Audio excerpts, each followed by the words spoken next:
Hello, I am MDNURALAMPLSCR, lecturer of English, Polish Lines School and College, Rangpur. Today we are going to talk about East India Company. So let's learn something about the famous East India Company. East India Company. From Wikipedia, the free encyclopedia. Jump to navigation and jump to search. This article is about the 16th to 19th century English and British ship trading company for its role in India during the period 1757 to 1857. See Company rule in India. See East India Company disambiguation. For other uses of ACIC, Honorable East India Company disambiguation. Dear learners, we have taken this material from the free encyclopedia. East India Company.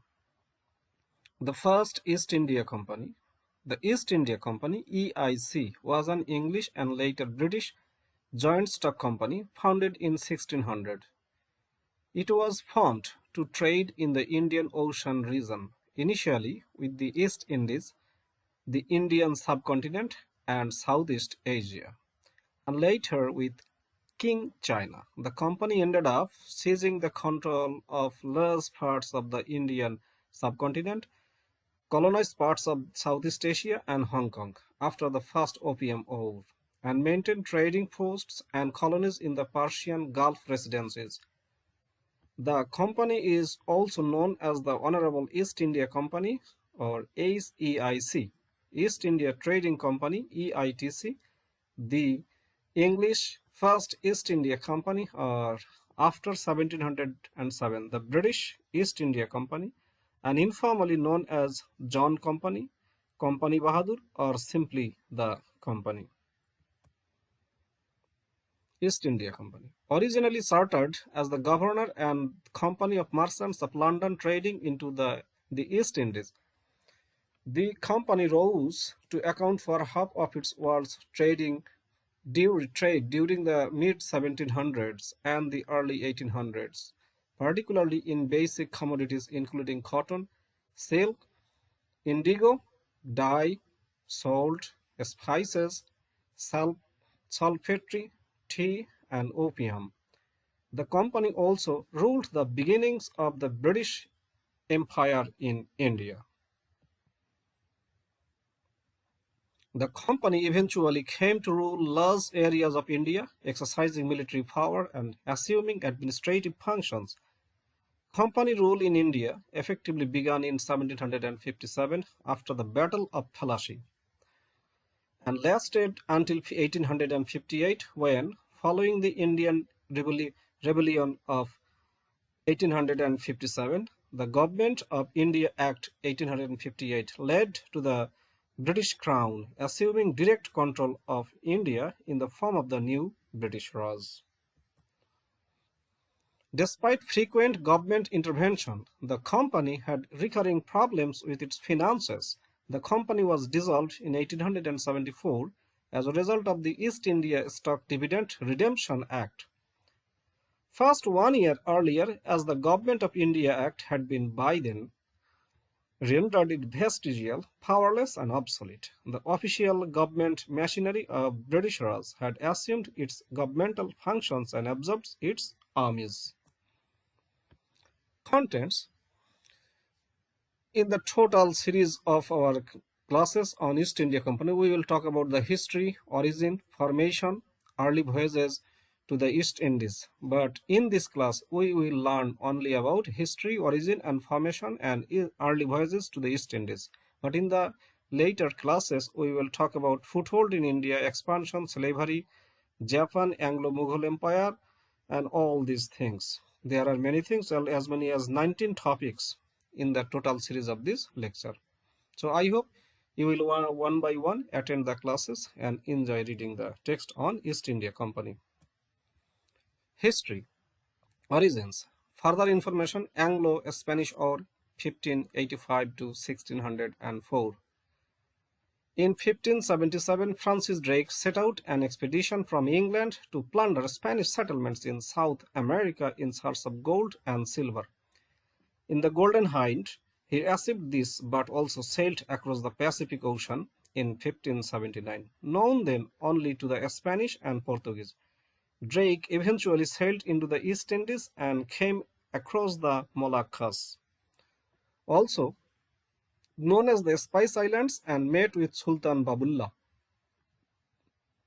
in return for linen, gold, and silver. A large haul of exotic spices, including cloves and nutmeg, were traded. The English, initially not knowing of their huge value, Drake returned to England in 1580 and became a celebrated hero.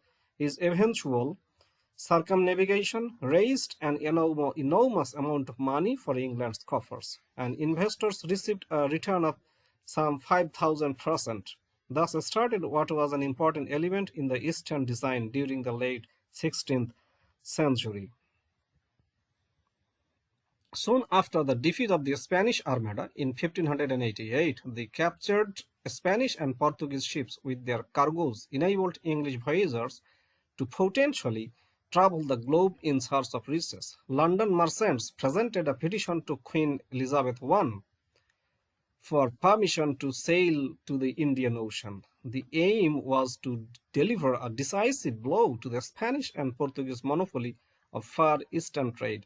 Elizabeth granted her permission, and on 10 April 1591, James Lancaster in the Bonaventure with two other ships sailed from Torbay round the Cape of Good Hope to the Arabian Sea. On one of the earliest English overseas Indian expeditions, having sailed round Cape Comorin to the Malay Peninsula, they preyed on Spanish and Portuguese ships that were returned before returning to England in 1594. The biggest capture that galvanized English trade was the seizure of a large Portuguese carrack, the Madre da Diu by Sir Walter Raleigh, and the Earl of Cumberland at the Battle of Floors on 13 August 1592.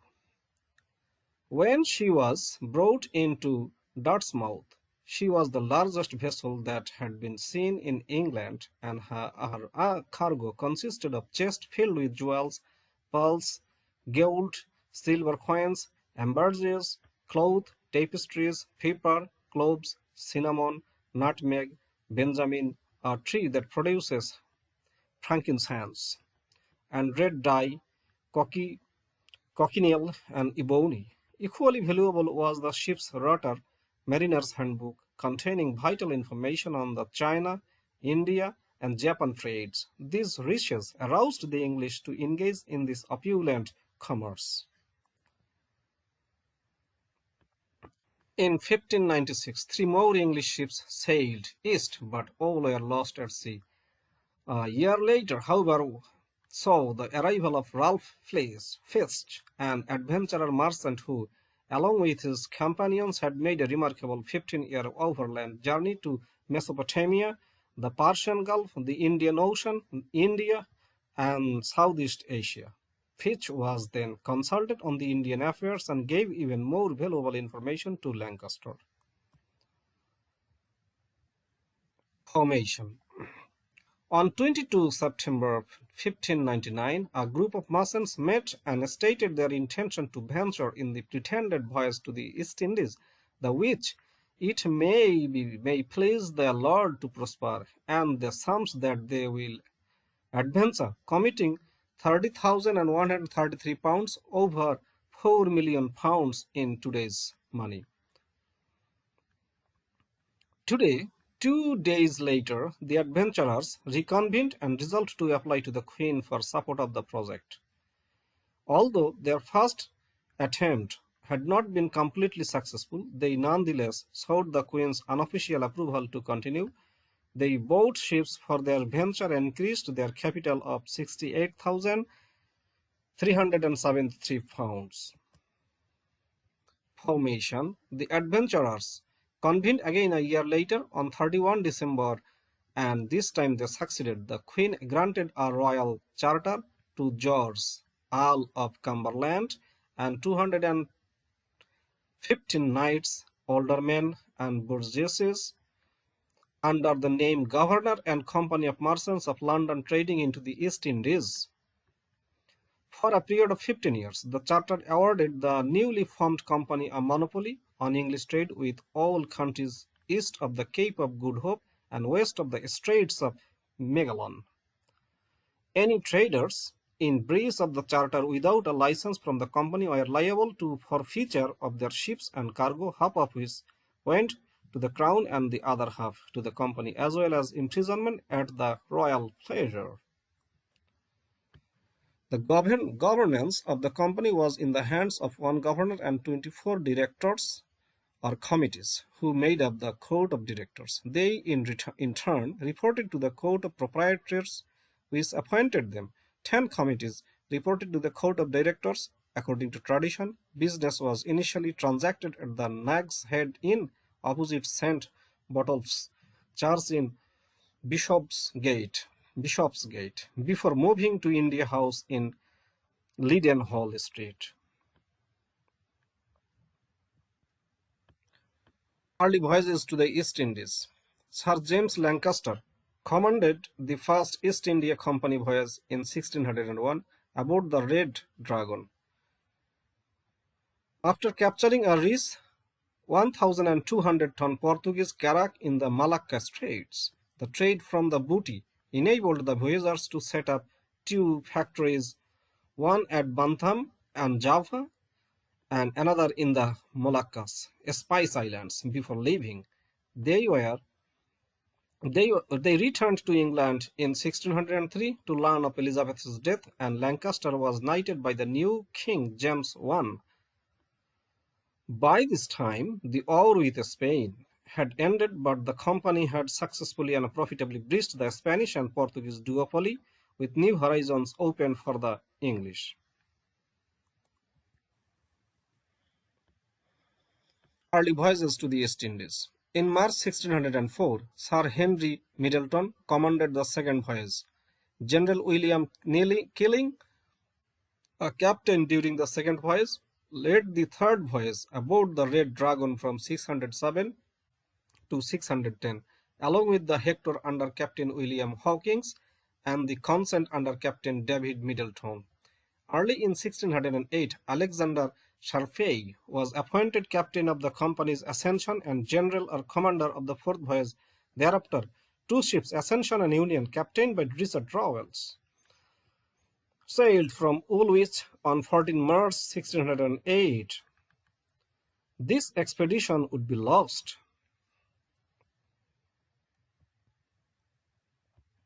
East India Company initial expeditions.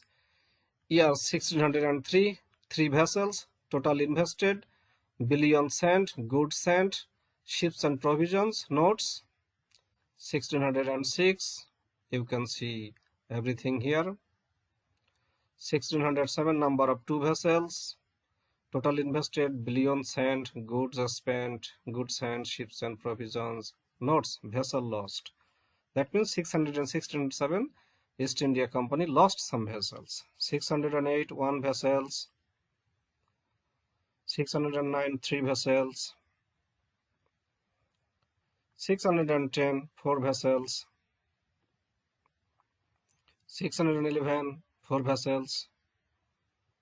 612, 1 vessel only.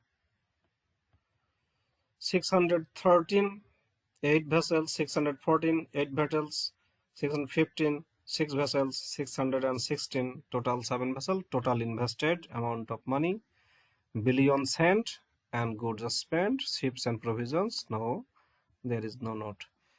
I think if you read the chart here, the table here on the expeditions, initial expeditions of East India Company, you will get a very nice and exquisite picture of how many expeditions did East India Company had led. Okay, let's go to the next page. Early voyages to the East Indies. Initially, the company struggled in the spice trade. Because of the competition from the already well-established Dutch East India Company, The English company opened a factory in Bantam on Java on its first voyage, and imports paper from Java remained an important part of the company's trade for 20 years. The Bantam factory closed in 1683. Company ships docked at Surat in Gujarat in 1608. The company established its first Indian factory in 1611 at Mosulipatnam on the Andhra coast of the Bay of Bengal, and a second at Surat in 1612. The high profits reported by the company after landing in India initially prompted James I to grant subsidiary license to other trading companies in England. However, 609, he renewed the East India Company's charter for an indefinite period with the proviso that its privileges would be annulled if trade was unprofitable for 3 consecutive years. Thank you very much. I hope you have enjoyed your reading on East India Company. Thank you once again.